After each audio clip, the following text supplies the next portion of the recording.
Learning to create PS1 environments inside of Blender can be really difficult. So I challenged myself to take a real game environment and turn it into my own PS1 environment. So in the next 15-20 minutes, I'm going to walk you through my 5-step process that I will use to create every single environment inside of Blender. Let's hop straight in with step number 1.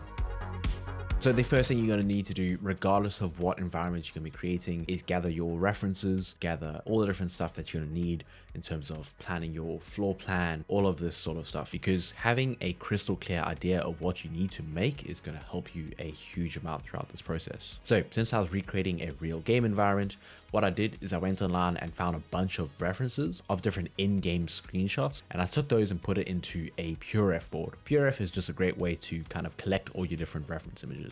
Okay, so now once you've got that planning, you've got your floor plan, your reference board, all of that kind of stuff that you'll need. Moving on to step number 2, which is actually modeling. Now, I keep my process pretty simple. Essentially, what I'm going to do is do the block out. And if you're going to be creating a game environment, this is usually called the gray boxing, which is essentially getting the scale, making sure that the environment is actually nice to maneuver around. For this project, I didn't really have to do this because I was more focused on creating the actual final result, and the actual game itself was the scale. So someone had already gone through that process for me. But if you're making your own game environment, I'd highly recommend creating your blockouts of these simple shapes and actually testing if it's fun to move around and if the scene works together. When I'm doing this, I also quite like to make a wide FOV, something similar to what I'd be using inside of a game. So I think I had something really wide, like 12 or 16 millimeter inside of the viewport itself, which is really useful in terms of getting a good feel of the scene. But it did cause a few slight texture issues later in terms of stuff wouldn't work 100% all the time. Once you've got this base block out of just cubes, you can start kind of joining together pieces, adding extra edge loops, extruding, all of that stuff.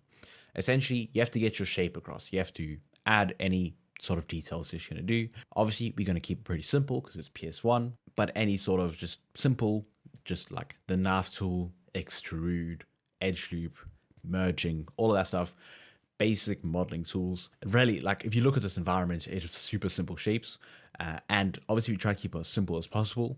Now, once you've done modeling everything, you're gonna have to start actually merging different parts together and deleting parts that aren't going to be seen by whoever's playing. This is quite important to kind of just optimize your scene and will help quite a lot when you're doing your UVs later. Just make sure that you still keep different like lines and different separations between the different materials.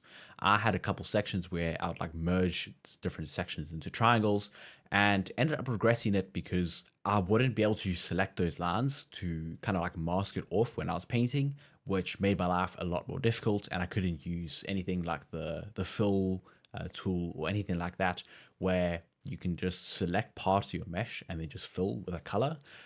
So I highly recommend you still keep the like lines or the edges between different like texture separations and all of that kind of stuff. All right, with that leads us on to step number 3. Okay, the first thing I would always do when I'm doing my UVs is firstly enabling your UV stretch. So as you can see here, we have this, you can basically just click on this little button, turn on UV stretch by angle, and essentially you'll see your UVs will go like this blue, green, light blue, all of that kind of stuff, sort of look to your mesh. Essentially what this is displaying how stretched those parts of the texture is. What you can also do to display the stretch is by adding in an image texture. Essentially Blender can generate 2 different types, which is just like a grid. And then if you actually see it inside of the viewport, then that will help a lot to be able to actually see if that stretching is affecting your model in a huge way, or if it just looks fine. Luckily, with environments like this that I'm creating, it's going to be very blocky in terms of how everything works. So you don't really have to worry too much in terms of if it's stretching or not. It just kind of makes everything a lot simpler when it's just a bunch of cubes. Now, once you've actually done unwrapping your models, you need to go on to packing it. This is pretty important because what you want to do is not waste a bunch of UV space when doing all of this. Essentially, you want to maximize the amount of pixels that are actually being used to texture your model. Basically, the default like setup for how they pack all the stuff together doesn't work very well. Basically, anything automatic is not going to be as good as you going through and manually laying it out. Essentially, you can do it and make sure that it all lines up pretty well. For this, I quite like enabling an add-on called UniV. Essentially, the most important tool inside it is the texel density, which essentially tells you how much texture space each part of the mesh is taking up. This can be really useful because parts that aren't going to be seen or you want to be a lower resolution, you can easily do that and you can do it more precisely than just scaling stuff. And if you need to like take a section and like add it into the UVs, you can click unwrap and you'll kind of just scale it up to the full UV size. And then with that texel density in the UniV, you can just click set and it'll scale it to the correct size to match with the rest of your UVs. If you are stressed with time and don't want to spend a bunch of time packing a huge amount of assets, the default, like when you just click unwrap, isn't as good as actually going and clicking like UV and then pack islands or whatever that tool is. The pack islands is actually decent. It's not going to get as good as manually packing it, but it's definitely a lot better than the default unwrap. So if you push for time, definitely go try that out. If you've been enjoying this and learning a lot and you want to learn how to create PS1 characters inside of Blender, then you can check the first link down below to check out my PS1 character guide, where you'll get a huge amount of information all about this whole process of creating PS1 characters inside of Blender. You'll learn more about texturing and all of that. And all of these principles can also be applied to how you make your environments. So if that sounds interesting, check the first link down below. Back to the video. Okay, but now that we've done our UVs, we can actually go on to doing the textures. So first, a couple things to get everything working. You obviously need to add an image.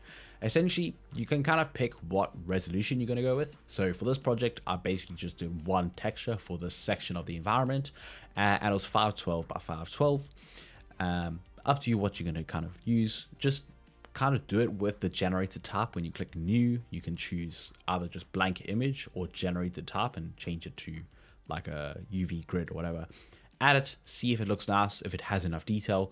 If it doesn't, go higher. If it has too much, go lower. Or if you're going to have more stuff that's going to be added in, then you can keep that higher value and then just add them onto it later. For your image, just make sure you change the interpolation type to closest. That'll make sure that you don't have any blending between the pixels, which is just very helpful for your texturing. If you don't want to blur it later, you can just change it back to one of these interpolation modes. And then I also like going into my viewport overlays and changing it to flat and then adding texture on so that when you're working in your viewport, you don't have anything kind of messing around with the colors or anything like that. You just see the raw color, which is really useful and can get you just like, it's better to know what you're actually painting and not have any sort of shadows and anything like that on top of it. All right, my general process is first start out with actually blocking out your color. Similar to modeling, we're going to do the same process, but just for texturing. We're going to go through and add all the colors into our scene, basically just the overall shape. The easy way to do this, as I've said before, is go into edit mode and select different parts of your mesh that need to be that color, and then use the little like square thing that's allows you to only paint inside those lines of what you selected. And then once you've done that, you can just use a paint bucket, fill it. Now, the most important thing is getting the color palette. Any colors that you are going to be using, add it to the color palette. And then later we can use them and go back to them. It's going to be really useful that you actually have the color palette so you can go through and paint everything properly. Okay, now that you've blocked out your colors, you can go on to actually start texturing. Now, my usual process is I'll have my base color, then I'll take a shadow color, which is obviously a darker one, and then I'll have a highlight color, which is a brighter version. You can change the color slightly, you can just leave it the same, doesn't matter, but essentially you need your base color, shadow, bright. Then once you have that, you can go through and start detailing each section. And a couple of things I found quite useful throughout this process was firstly the randomized color, which was actually something I never knew before. It might be in one of the later versions of Blender. Essentially, you can turn it on and you can change how much the hue will shift for each stroke. You can change how much the saturation will change for each stroke and how much the value.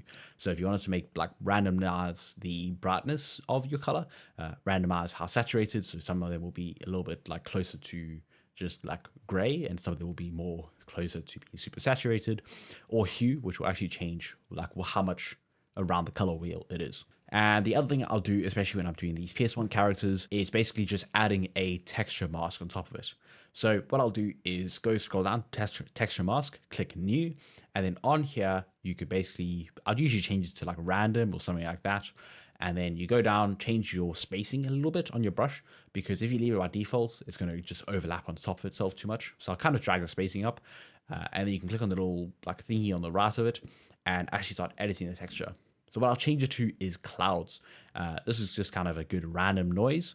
And then once I have that, I'll go change the scale a bit and also go to the color ramp, which is further down under the color section, and then turn that and clamp it in a little bit to make it a bit more like strong, the intensity of this. And then when you start painting, you'll see it kind of just has like a little bit more of a noise while you're painting, which is quite nice because it gives you a bit more of a variation and all of that kind of stuff. So as I said, you're basically going to save those three colors that you have: your base color, your shadow, and your highlight, and then go to town, start detailing. Throughout this process, a lot of it is basically you just trying to shade it to how it would look inside of normal, and then using all of these things like your randomized color, your texture, all of that really helps to build up a nice texture to all of your models. You'll kind of just go through, stopping throughout all these colors in your color palette. And then sometimes it's nice to bring in extra detail, paint extra stuff on top. This is where it's good to have good references because you actually know what you need to add into it, what you need to paint, what it's supposed to look like, how it's supposed to be shaded, all of that kind of stuff. References massively important when you are making any sort of model project, anything. All right, so you can see this is what I ended up with my textures. So you can see pretty simple, and then kind of like building it up. I think you see this section right here. I actually went in and added a separate alpha mask. So this section right here has a separate alpha mask that's basically just black and white because it's supposed to be like little railings, and usually that would be a kind of flat plane, and then you'd have an alpha to that texture. And then, so I basically just plugged that in as a separate texture, and then that's how I got this to look more like an actual proper thing. All right, then we can move on to step number 5. That is actually making your scene look nice.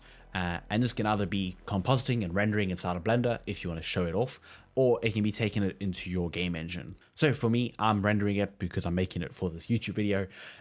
But essentially, firstly, your materials, you have to make those look nice. So what I did inside of Blender is I went and actually added a ambient occlusion. So basically you take your ambient occlusion, you plug that into a color ramp.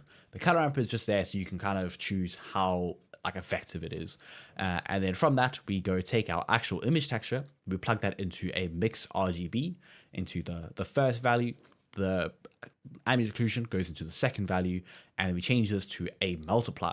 Then basically the factor is how much ambient occlusion you want to be added on top of your texture. Now, the other thing that you can do to make your textures look a lot nicer, and especially in terms of making PS1 characters, is actually take your specular value all the way down. We're making a PS1 style character model, so we want to take those the specular down, and that will help it have less reflections and all of that kind of stuff, which will help a lot in terms of getting a better look for the PS1 style. Okay, once I did that, I went and actually added in a HDRI, which is just a 360-degree image. You could also just call it a skybox, anything like that. So this is what I had. When I added it into my scene, it was very washed out. So in my compositing, I actually went and like made it look a lot nicer. Though to be fair, I could have done the exact same thing inside of the actual like shader. Essentially, I have this huge amount of compositing. Let me walk you through it real quick. Okay, so here's the compositing. This is the render that I started out with. Then I have my environment output, just so I can get the sky separated. And then I have my ambient occlusion pass. So I basically just use a little bit of curves to make it a bit more strong. You see like before and after. And then I mix it back in, also get my ambient occlusion back on, multiply it back in, just to add a little bit extra. Here is the posterize, which essentially what it does is if you go look in the shadows, it kind of just like is clamping them out to colors and all of that kind of stuff. And then I actually just bring the exposure up before I put the posterize on, because if it's not, then you see kind of it like completely destroys the blacks in your image. So I kind of wanted to make the brightness a lot higher so that the entire thing is still getting posterized, but I still end up with the same look. Then I basically go and tune the whole image with the new Blender nodes. So I use tune image. I also brought in a little bit of glare. If you want to check your glare, you can go preview it, Control-Shift left-click, make sure you have Node Wrangler installed. Then using a bunch of all the new nodes from Blender, sensor noise, like some extra grain, vignette, chromatic aberration. Then my last two things that I think a lot. So basically I take it and blur it by 1.5 pixels and then sharpen it back up again. So if I go zoom in, you can see the comparison of before and after. So essentially like this. So if I just had it blurred, it wouldn't, everything's just obviously too blurred, but then it's kind of that resharpened low res look that I quite like the look of, and that's how I resulted with this. Obviously, I was rendering at 640 by 480, pretty standard for that kind of era of renders. And then my film set to 0, which basically doesn't have any like anti-aliasing and anything like that on top of it. So you get like the sharpest output that you would have for your render. Cool. And there you go. That is the entire process for creating PS1 environments out of Blender. If you want to learn more and want to learn how to create your own PS1 style characters, you can check the links down below. I'll also include a couple of videos if you want to learn more about like texturing and UV unwrapping. So those will be linked down below as well. But if you want to learn more about texturing, I will leave my whole 30-minute guide on texturing PS1 characters inside of Blender. Cheers.